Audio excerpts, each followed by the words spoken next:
नमस्कार, अपना प्रदेश उत्तर प्रदेश उत्तराखंड देख रहे हैं आप। मैं हूं आपके साथ पूजा मोहन पांडे। बुलेटिन की शुरुआत करते हुए सबसे पहले आपको बताएं, यूपी चुनावों को लेकर राजधानी दिल्ली में अहम बैठक हुई है। बीजेपी अध्यक्ष जेपी नड्डा की अध्यक्षता में बैठक हुई, जिसमें तीसरे और पांचवें चरण के प्रत्याशियों के नामों को तय किया गया है, जिन पर केंद्रीय चुनाव समिति की बैठक में अंतिम मुहर लगाई जाएगी।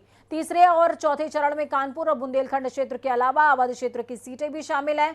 दिल्ली में हो रही इस बैठक में यूपी चुनाव प्रभारी धर्मेंद्र प्रधान, बीजेपी प्रदेश अध्यक्ष स्वतंत्र देव सिंह, मुख्यमंत्री योगी आदित्यनाथ के साथ दोनों डिप्टी सीएम केशव प्रसाद मौर्य और दिनेश शर्मा भी मौजूद रहे।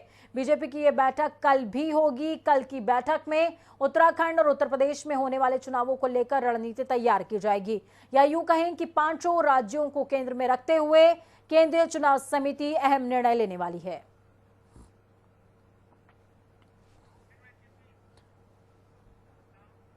तो इस बीच बड़ी और अहम जानकारी सामने आ रही है। यूपी की सियासत से जुड़ी अब तक की बड़ी और अहम जानकारी आपको दे रहे हैं। कल बीजेपी में शामिल हो सकती हैं अपर्णा यादव। मुलायम सिंह की छोटी बहू है अपर्णा यादव, राजनीति में सक्रिय है, सामाजिक कार्यकर्ता के तौर पर भी काफी काम किया है। सीएम योगी की मौजूदगी में बीजेपी ज्वाइन करेंगी अपर्णा।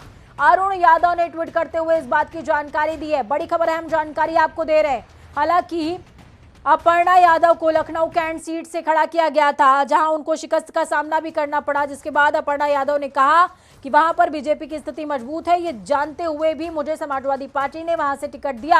आरोप अपने ही दल पर लगाती रही हैं अपर्णा यादव बार बार। एक बार फिर से अपर्णा यादव चर्चाओं में। मुलायम सिंह की छोटी पुत्र वधू हैं अपर्णा यादव। यूपी की सियासत से इस वक्त की बड़ी और अहम जानकारी आपको दे रहे हैं। हालांकि अपर्णा यादव की बीजेपी ज्वाइन करने के बाद बीजेपी को कितनी ताकत मिलेगी ये दिगर बात है, लेकिन सपा का मॉरल जरूर टूटने वाला है। मुलायम सिंह की छोटी बहू है अपर्णा यादव, और जब अखिलेश यादव से अपर्णा यादव को लेकर के सवाल पूछा था पत्रकारों ने, तो उस दौरान भी अखिलेश यादव ने साफ कहा, हमारे घर की बात है, घर में सब कुछ ठीक है। तो अरुण यादव ने ट्वीट करते हुए इस बात की जानकारी दी है। बड़ी खबर, अहम जानकारी आपको दे रहे हैं। तो यूपी की सियासत से जुड़ी इस वक्त की बड़ी खबर, अपर्णा यादव अमित शाह से भी दिल्ली में मुलाकात कर सकती हैं। कल बीजेपी का दामन थाम सकती हैं अपर्णा यादव। हालांकि 2 दिन पहले भी इसी तरह की चर्चाएं लगातार सियासी गलियारों में देखने को मिल रही थी। मुलायम सिंह के छोटे पुत्र प्रतीक यादव की पत्नी है अपर्णा यादव। अनूप हमारे साथ में लाइव जुड़ चुके हैं। अनूप, क्या कुछ अपडेट है ग्राउंड जीरो से? एक बार फिर से अपर्णा यादव सुर्खियों में है। शिकस्त के बाद दोबारा अपर्णा यादव का नाम सामने आया है। कहा जा रहा है कि कल कमल थाम सकती हैं।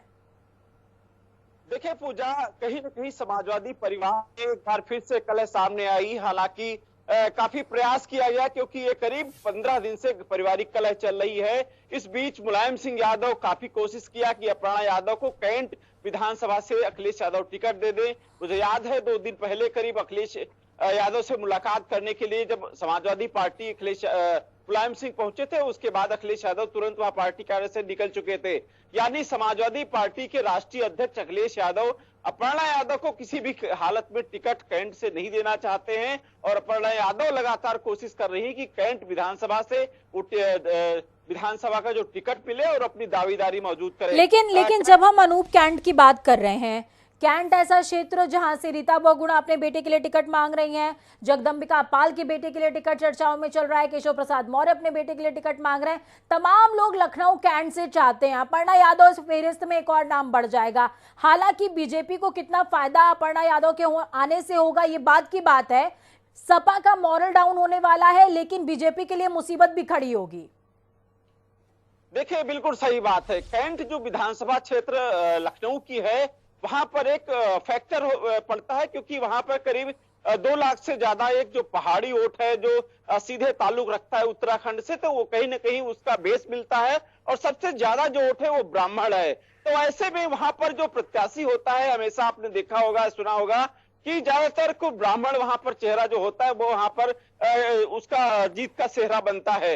वर्तमान में सुरेश तिवारी विधायक है, ऐसे में बीजेपी के पाले में सीट है। उसके पहले रीता बहुगुणा जोशी, चूंकि मैंने भी बताया कि पहाड़ फैक्टर की वजह से वहां से जीती थी। उसके पहले हालांकि रीता बहुगुणा जोशी को हार का सामना करना पड़ा था, कांग्रेस पार्टी से थी, और उसके बाद में जिस तरह लगातार कयास लगे जा रहे थे।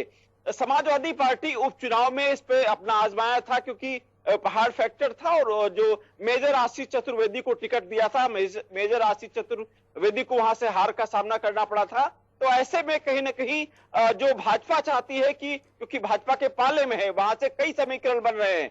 अपर्णा यादव अगर समाजवादी पार्टी में शामिल होती है तो कहीं ना कहीं अपर्णा यादव को टिकट मिलेगा। भाजपा चाहेगी कहीं ना कहीं उसकी जो जीती हुई सीट कैंट विधानसभा है वो उसके पाले में आए और कहीं ना कहीं जो राजनीतिक समीकरण है, एक मैसेज जाए, क्योंकि जिस तरीके से लगातार राजनीतिक उथल मुथल मची है, अभी आपने देखा तमाम भाजपा नेता हैं कहीं ना कहीं समाजवादी में टूट के गए हैं, तो एक माहौल खराब हुआ है, राजनीतिक समीकरण बिगड़े हैं। बिल्कुल, एक संदेश देने की कोशिश है भारतीय जनता पार्टी की ओर से कि तुमने कैबिनेट तोड़ी, हम परिवार तोड़ देंगे। बहुत शुक्रिया अनूप हमारे साथ जुड़ने के लिए, अहम जानकारी साझा करने के लिए।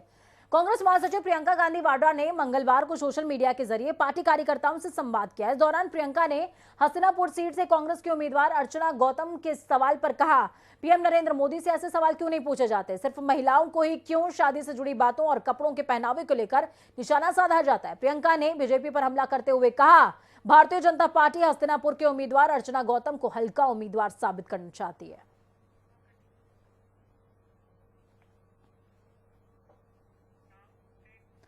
बीजेपी सांसद रीता बहुगुणा जोशी अपने बेटे मयंक जोशी के लखनऊ कैंट से टिकट की खातिर इस्तीफा देने तक को तैयार हो गई है। रीता बहुगुणा ने कहा कि इस संबंध में केंद्रीय नेतृत्व को पत्र लिखकर अपनी बात मैंने कही है। रीता बहुगुणा का साफ तौर पर कहना कि अगर मौजूदा हालातों में सांसद के बेटे को टिकट देने में दिक्कत है तो वो अपने पद से इस्तीफा भी दे देंगी। कैंट तो मेरा घर था, 4 चुनाव हमारा परिवार वहां से जीता है और कैंट में जो इस समय वर्तमान में विधायक जी हैं इनको तो मैंने 24,000 वोट से हरा भी चुकी हूँ मैं।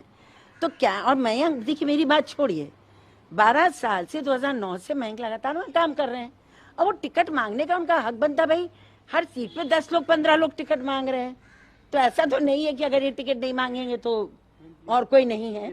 सामान्य रूप से बिना किसी चुनावी समीकरण के आज से हफ्ते 10 दिन पहले ही कह दिया था कि मैं 2008 से नहीं, मैं कई सालों से कह रही हूँ कि मैं 2024 का चुनाव लड़ना नहीं, मुझे चुनावी राजनीति से मैं को छोड़ रही हूँ। लेकिन जब ये हुआ कि एक परिवार से एक ही को मिलेगा तो अभी मेरा टेन्योर बाकी है, तो उससे उनका हानि ना हो, ये निर्णय ना हो और किसी निर्णय से वो ना दे, टिकट अलग है, तो मेरे वजह से ना हो, तो मैंने कहा कि मैं वर्तमान में भी सीट छोड़ने को तैयार हूँ। ऐसा मैंने पार्टी के निर्णय के सम्मान में, क्योंकि पार्टी क्या करे, सभी टिकट मांग रहे हैं। चंद्रशेखर आजाद की भीम आर्मी उत्तर प्रदेश में अकेले चुनाव लड़ेगी। आज प्रेस कॉन्फ्रेंस करते हुए चंद्रशेखर आजाद ने इसका ऐलान किया। इस दौरान कांग्रेस से गठबंधन के सवाल पर चंद्रशेखर ने कहा कि शाम तक वो चौंकाने वाली खबर सुना सकते हैं। चंद्रशेखर ने भारतीय समाज पार्टी के उम्मीदवारों की पहली सूची जारी की है। मैंने ये बात कही थी कि पार्टी जो आदेश करेगी, अगर मैं पार्टी आज भी आदेश करेगी, हमारे लीडर्स यहाँ बैठे हुए हैं, अध्यक्ष जी यहाँ बैठे हैं, प्रदेश अध्यक्ष जी, तो मैं लड़ूंगा गोरखपुर जाके। पहले ये था कि एक बड़ा गठबंधन में उसमें ये सहायता थी कि मुझे कम काम करना पड़ता, मैं अपनी सीट पे जाके लड़ता, लेकिन अब मुझे अपनी लड़ाई अपने साथियों के साथ मिलकर अकेले लड़नी है। तो मैं समझता हूँ कि जहाँ जरूरत मेरी होगी वहां ज्यादा रहूंगा। केंद्रीय मंत्री अनुप्रिया पटेल के परिवार में चल रहे संपत्ति विवाद का मामला शांत होने का नाम नहीं ले रहा। अपना दल कमेरावादी की राष्ट्रीय अध्यक्ष कृष्णा पटेल ने अपने दामाद आशीष पटेल यानी कि अनुप्रिया पटेल और भारतीय जनता पार्टी पर परिवार में फूट डालने का आरोप लगाया है। आपको बता दें कि मिर्जापुर जिले के भरूहना स्थित एक रेस्टोरेंट में पत्रकार वार्ता कर रही थी। इस दौरान उन्होंने ये आरोप तब लगाया जब अमन पटेल ने अखिलेश यादव को पत्र लिखकर खुद के लिए इंसाफ की गुहार लगाई है। अमन पटेल ने कहा कि बड़ी बहन पल्लवी पटेल ने सोनेलाल पटेल ट्रस्ट से उन्हें बेदखल कर दिया है, जिससे उन्हें अपने पिता सोनेलाल पटेल की विरासत में हिस्सा नहीं मिलेगा। इस पर अमन पटेल की मां ने पत्रकार वार्ता करते हुए कहा, ट्रस्ट में 4 बेटियों का नाम है, अमन नादान है, उसने जो कुछ लिखा है वो आशीष और भाजपा की भाषा है। डीजीपी के पास एक लिखित मैंने रिपोर्ट दी है और मैंने कहा है मुझे सुरक्षा दीजिए, लेकिन मुझे सुरक्षा भी नहीं दी जा रही। ये ट्रस्ट मेरा नहीं बनाया है, ये सरकारी डॉक्टर पटेल का बनाया हुआ है, चारों बेटियों के नाम है। मुझे ये हटाने का अधिकार है ही नहीं। कोई ना कोई उसे गुमराह कर रहा है। कौन, खुल के नाम बताइए, चुनाव टाइम आ गया, कौन कर रहा है ये अचानक इस परिवार में सोनेलाल? और ये चुनाव के समय ही किया जा रहा है, ये इससे पहले इतना विरोध नहीं किया जा रहा था, उससे पहले अमन का नाम नहीं आया था। 2022 विधानसभा चुनाव नजदीक आते ही जहां एक और दल बदलने की सियासत सक्रिय नजर आ रही है, तो वहीं चुनाव आयोग की ओर से लगाई गई आचार संहिता ने राजनीतिक दलों की प्रचार प्रणाली पर लगाम लगा दिया है। सोशल मीडिया का सहारा लेकर अब दावेदार अपना चुनावी दमखम दिखाने का फैसला शुरू कर चुके हैं। कानपुर देहात के सिकंदरा विधानसभा सीट से बीजेपी विधायक राज्य मंत्री अजीत सिंह पाल का सोशल मीडिया पर एक पोस्ट में इस्तीफे की बात को लेकर जिक्र किया गया था, जिससे काफी हलचल मच गई है। जिसके बाद मामले में अजीत पाल ने सिकंदरा थाने में अज्ञात लोगों के खिलाफ उनका इस्तीफा वायरल करने का आरोप लगाते हुए मुकदमा दर्ज कराया। माननीय राज्य मंत्री उत्तर प्रदेश सरकार श्री अजीत सिंह पाल जी के द्वारा एक प्रार्थना पत्र प्रस्तुत किया गया है, जिसमें उन्होंने आरोप लगाया है कि मेरे विरुद्ध कुछ लोगों के द्वारा मेरी सामाजिक और राजनीतिक प्रतिष्ठा को नुकसान पहुंचाने के लिए सोशल मीडिया पर कुछ कमेंट किए गए हैं। इस संबंध में उनके द्वारा दिए गए प्रार्थना पत्र के आधार पर संबंधित धाराओं में थाना सिकंदरा पर मुकदमा पंजीकृत किया गया है और नियमानुसार अग्रिम कार्रवाई की। भारत निर्वाचन आयोग की ओर से खुले मैदान में जनसभाओं के आयोजन पर रोक लगाने के बाद अब भाजपा वर्चुअल माध्यम से जनता तक पहुंच रही है। इस दौरान आज मुख्यमंत्री पुष्कर सिंह धामी ने वर्चुअल माध्यम से जनसभा को संबोधित किया और भाजपा सरकार की उपलब्धियां भी गिनाई हैं। आपको बता दें कि उत्तराखंड में 14 फरवरी को विधानसभा चुनावों के लिए मतदान होना तय है। इसके लिए राजनीतिक दल मतदाताओं तक अपनी बात पहुंचाने में जुटे हैं। कोरोना संक्रमण के लगातार हो रहे प्रसार को देखते हुए आयोग ने भीड़ एकत्रित करते हुए जनसभा पर रोक लगा दी।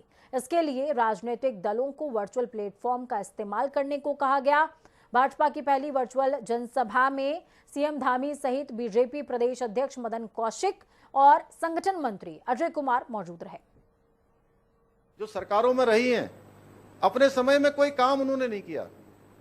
अगर उन्होंने काम किया होता तो आज आपके सामने आकर वो तमाम प्रकार की बातें नहीं करते कि ये योजना हमारे समय में शुरू हुई थी। अरे भाई, ये योजना आपके समय में शुरू हुई थी, लेकिन आपके समय में कभी कोई योजना पूरी नहीं हुई। आपके समय में केवल योजनाएं शुरू होती थी, कभी उनका लोकार्पण नहीं होता था। आपके समय में योजनाओं का केवल शिलान्यास होता था, लोकार्पण कभी उनका नहीं होता था। ये प्रधानमंत्री नरेंद्र मोदी जी के बनने के बाद देश के अंदर एक कार्य संस्कृति आई, एक नया वर्क कल्चर पैदा हुआ है। और अगर आप कोई योजनाएं शुरू होंगी तो वो योजनाएं पूरी होंगी। किन्हीं योजना सितारगंज के उत्तर प्रदेश उत्तराखंड के सरकंडा चेक पोस्ट पर पुलिस को वाहन चेकिंग के दौरान बड़ी सफलता हाथ लगी। पुलिस ने एक वाहन से 7,40,000 की नकदी पकड़ी है, तो वहीं वाहन चालक पुलिस को इन पैसों का कोई हिसाब दे ही नहीं पाया। माना यह भी जा रहा है कि इन पैसों का कहीं ना कहीं विधानसभा चुनावों में उपयोग किया जाना था। हालांकि किस पार्टी से संबंधित वो व्यक्ति है, इसका भी अभी तक खुलासा नहीं हुआ है। पुलिस इसकी पड़ताल भी कर रही है। पुलिस ने बरामद रकम को सीज करते हुए अग्रिम कार्रवाई शुरू कर दी है, लेकिन कहीं ना कहीं इतनी बड़ी रकम बरामद होना सवालों के घेरे में है।